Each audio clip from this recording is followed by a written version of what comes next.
আমি যদি ৰাইজৰ দল ক্ষমতালৈ আহোঁ, অৰুণোদয় অব্যাহত থাকিব আৰু অৰুণোদয় ধনৰ পৰিমাণ ৩,০০০ টকালৈ বৃদ্ধি কৰা হ'ব আৰু প্ৰত্যেকগৰাকী মহিলাকে অৰুণোদয় দিয়াৰ ব্যৱস্থা কৰা হ'ব।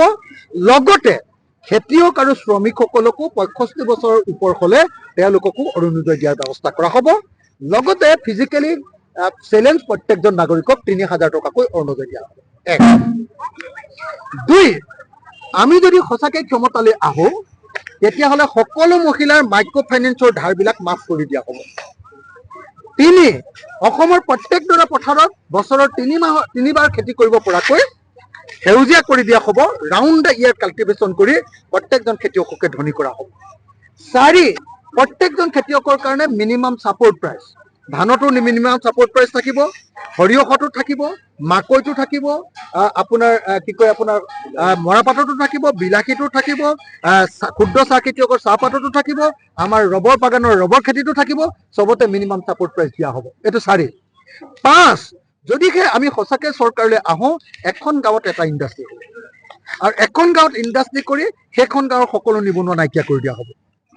৬ যদি সঁচাকৈ আমি শাসন ক্ষমতালৈ আহোঁ, মই আপোনালোকক প্ৰতিশ্ৰুতি দিছোঁ, যদি আমি শাসন ক্ষমতালৈ আহোঁ, আমি কি কৰিম যে প্ৰত্যেকজন মানুহক আমি দক্ষ শ্ৰমিক কৰি তুলিম। বাই এগৰাকী ঘৰত কাম কৰা বাইজনী আমি কেনেকৈ ভালকৈ ঘৰ চাফা কৰিব লাগে তাৰ ট্ৰেইনিং দি, ধুনীয়া ড্ৰেছ দি, এতিয়া ৪,০০০ টকা দৰমহা পাইছে, ২০,০০০ টকা দৰমহা পোৱাৰ ব্যৱস্থা কৰি দিম।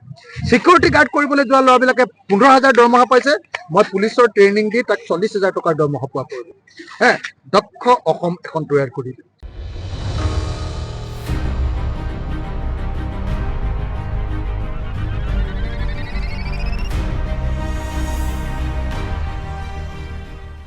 আমি যদি ৰাইজৰ দল ক্ষমতালৈ আহোঁ, অৰুণোদয় অব্যাহত থাকিব আৰু অৰুণোদয় ধনৰ পৰিমাণ ৩,০০০ টকালৈ বৃদ্ধি কৰা হ'ব আৰু প্ৰত্যেকগৰাকী মহিলাকে অৰুণোদয় দিয়াৰ ব্যৱস্থা কৰা হ'ব।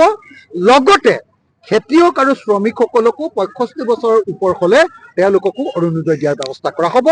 লগতে ফিজিকেলি চেলেঞ্জ প্ৰত্যেকজন নাগৰিকক ৩,০০০ টকাকৈ অৰুণোদয় দিয়া হ'ব। ১ ২ আমি যদি সঁচাকৈ ক্ষমতালৈ আহোঁ, তেতিয়াহ'লে সকলো মহিলাৰ মাইক্ৰ' ফাইনেন্সৰ ধাৰবিলাক মাফ কৰি দিয়া হ'ব। ৩ অসমৰ প্ৰত্যেকডৰা পথাৰত বছৰৰ ৩বাৰ খেতি কৰিব পৰাকৈ সেউজীয়া কৰি দিয়া হ'ব। ৰাউণ্ড দ্য ইয়াৰ কাল্টিভেশ্যন কৰি প্ৰত্যেকজন খেতিয়ককে ধনী কৰা হ'ব। ৪ প্ৰত্যেকজন খেতিয়কৰ কাৰণে মিনিমাম ছাপৰ্ট প্ৰাইচ, ধানতো মিনিমাম ছাপৰ্ট প্ৰাইচ থাকিব, সৰিয়হতো থাকিব, মাকৈটো থাকিব, মৰাপাটতো থাকিব, বিলাহীটো থাকিব, ক্ষুদ্ৰ চাহ খেতিয়কৰ চাহপাততো থাকিব, আমাৰ ৰবৰ বাগানৰ ৰবৰ খেতিটো থাকিব, চবতে মিনিমাম ছাপৰ্ট প্ৰাইচ দিয়া হ'ব। এইটো ৪ ৫ যদিহে আমি সঁচাকৈ চৰকাৰলৈ আহোঁ, এখন গাঁৱত এটা ইণ্ডাষ্ট্ৰী হ'ব আৰু এখন গাঁৱত ইণ্ডাষ্ট্ৰী কৰি সেইখন গাঁৱৰ সকলো নিবনুৱা নাইকিয়া কৰি দিয়া হ'ব। ৬ যদি সঁচাকৈ আমি শাসন ক্ষমতালৈ আহোঁ, মই আপোনালোকক প্ৰতিশ্ৰুতি দিছোঁ, যদি আমি শাসন ক্ষমতালৈ আহোঁ, আমি কি কৰিম যে প্ৰত্যেকজন মানুহক আমি দক্ষ শ্ৰমিক কৰি তুলিম। বাই এগৰাকী ঘৰত কাম কৰা বাইজনী আমি কেনেকৈ ভালকৈ ঘৰ চাফা কৰিব লাগে তাৰ ট্ৰেইনিং দি, ধুনীয়া ড্ৰেছ দি, এতিয়া ৪,০০০ টকা দৰমহা পাইছে, ২০,০০০ টকাৰ দৰমহা পোৱাৰ ব্যৱস্থা কৰি দিম। চিকিউৰিটি গাৰ্ড কৰিবলৈ যোৱা ল'ৰাবিলাকে ১৫,০০০ দৰমহা পাইছে, মই পুলিচৰ ট্ৰেইনিং দি তাক ৪০,০০০ টকাৰ দৰমহা পোৱা কৰি দিম। দক্ষ অসম এখন তৈয়াৰ কৰি দিম।